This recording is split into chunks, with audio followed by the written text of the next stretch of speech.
Halo, Assalamualaikum warahmatullahi wabarakatuh. Kali ini kami akan menjelaskan materi tentang sebuah prosesor pada komputer.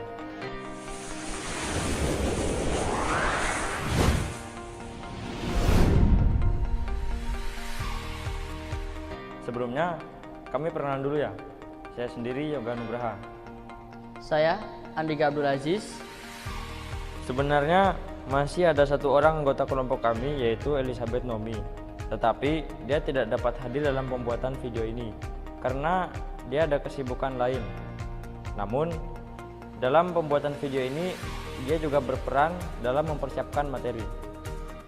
Baik, langsung saja kita ke materi, yaitu pengertian prosesor. Prosesor adalah komponen komputer yang merupakan sebagai otak yang menjalankan proses dan pengendali kerja komputer dengan bekerjasama dengan perangkat lainnya. Diibaratkan pada organ tubuh manusia, otak itu adalah komponen yang paling utama. Walaupun otak itu komponen utama, tanpa adanya tangan, kaki, mata, hidung, telinga, otak itu nggak bisa bekerja sendiri. Jadi, kalau prosesor tadi adalah komponen utama ya, tanpa adanya LAN card, RAM, terus ya organ-organ komputer lainnya gitu, organisasi komputer lainnya, prosesor itu nggak bisa bekerja sendiri gitu. Karena itu tadi satu kesatuan organisasi komputer.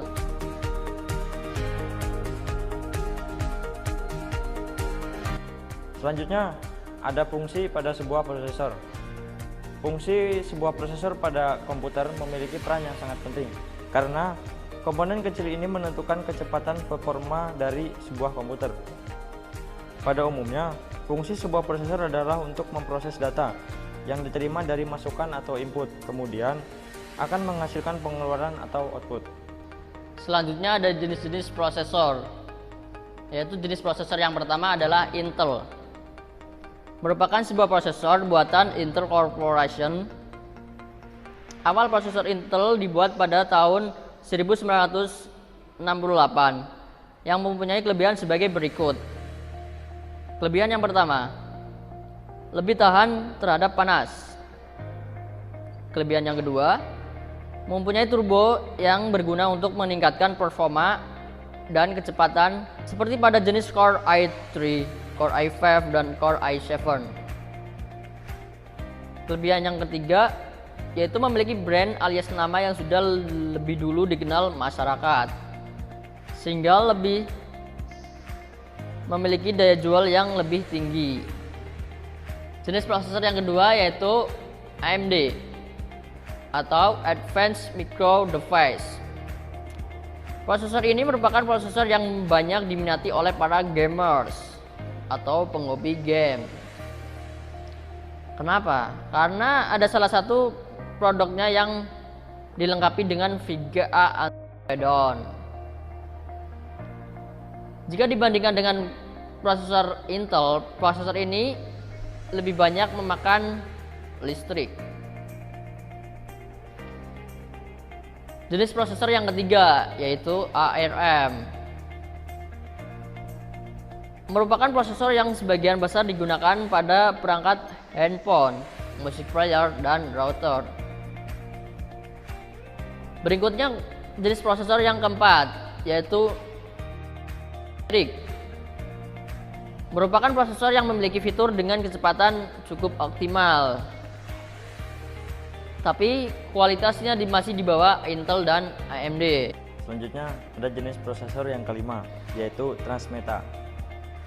Transmeta merupakan prosesor yang memiliki keunggulan dalam hal daya yang digunakan lebih sedikit, harganya murah, dan tidak cepat panas. Kemudian jenis prosesor yang keenam ada VIA. Merupakan prosesor yang lebih menitik beratkan pada masalah menjalankan perangkat yang lebih ringan dan relatif kecil. Kemudian pada jenis yang ketujuh ada Centaur. Merupakan prosesor yang cukup kuno dan kemampuan prosesor ini kalah jauh dibandingkan dengan prosesor lain. Prosesor ini adalah prosesor yang cukup kuno, bisa disebut prosesor yang udah lama. Selanjutnya cara kerja prosesor, yaitu menjalankan sekumpulan instruksi mesin yang memberitahukan prosesor apa saja yang harus dilakukan berdasarkan instruksi itu. Prosesor melakukan 3 hal yang diantaranya yaitu: yang pertama, menggunakan ALU atau Arithmetic Logic Unit, yaitu untuk melakukan operasi matematis seperti pengurangan, penambahan, pembagian, dan juga perkalian.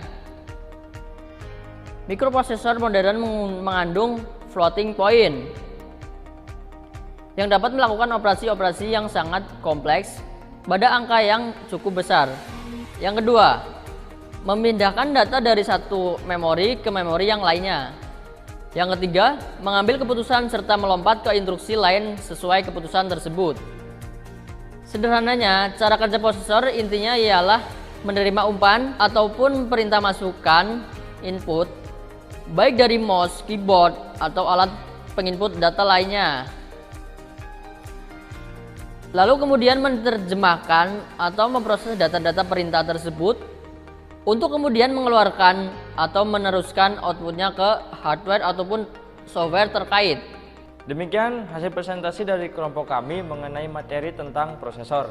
Lebih dan kurangnya kami mohon maaf. Wassalamualaikum warahmatullahi wabarakatuh.